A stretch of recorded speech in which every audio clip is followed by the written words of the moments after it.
నమస్తే welcome to our channel అండి. Big boss final shoot అయితే ఇప్పుడే కంప్లీట్ అయిపోయింది. ఇప్పుడే 1 by 1 బయటికి అయితే వెళ్తున్నారు. అవినాష్ వెళ్ళిపోయాడు, ప్రేరణ అయిపోయింది.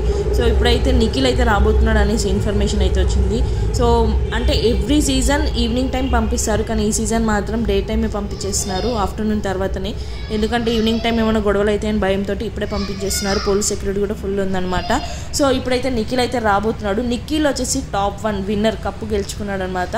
టాప్ 2లో వచ్చేసి గౌతమ్ కృష్ణ ఉన్నాడు. గౌతమ్ రన్నర్ అయ్యాడు. సో వీళ్ళిద్దరు విన్నర్ రన్నర్ అవ్వడం మీకు ఎలా అనిపిస్తుందో కామెంట్ చేయండి. మరి నిఖిల్ ఇప్పుడైతే రాబోతున్నాడు. చాలా సింపుల్గా అంటే నిఖిల్ ఓన్ కార్లో కాకుండా బిగ్ బాస్ వాళ్ళు ప్లాన్ చేసి చాలా సింపుల్గా అయితే పంపించేస్తున్నారు. ఎందుకంటే ఎవరు ఫాలో అవ్వద్దు అనేసి. సో గుర్తుపట్టకుండా అలా పంపించేస్తున్నారు. మరి నిఖిల్ కప్పు కొట్టాడు కదా, మరి మీకు ఎలా అనిపిస్తుందో కామెంట్ చేయండి. గౌతమ్ కృష్ణ రన్నర్, 3rd ప్లేస్లో వచ్చేసి నబిల్ ఉన్నాడు, 4th ప్లేస్లో వచ్చేసి ప్రేరణ, 5th ప్లేస్లో వచ్చేసి అవినాష్ ఉన్నాడు. సో మరి ఇంకా వాళ్ళ ఇంటర్వ్యూస్ కానీ ఏమైనా సెలబ్రేషన్స్ చేసుకుంటే మాత్రం మన ఛానల్లో వీడియోస్ వస్తుంటాయి. కంపల్సరీ చూస్తూ ఉండండి, సబ్స్క్రైబ్ చేసుకోండి.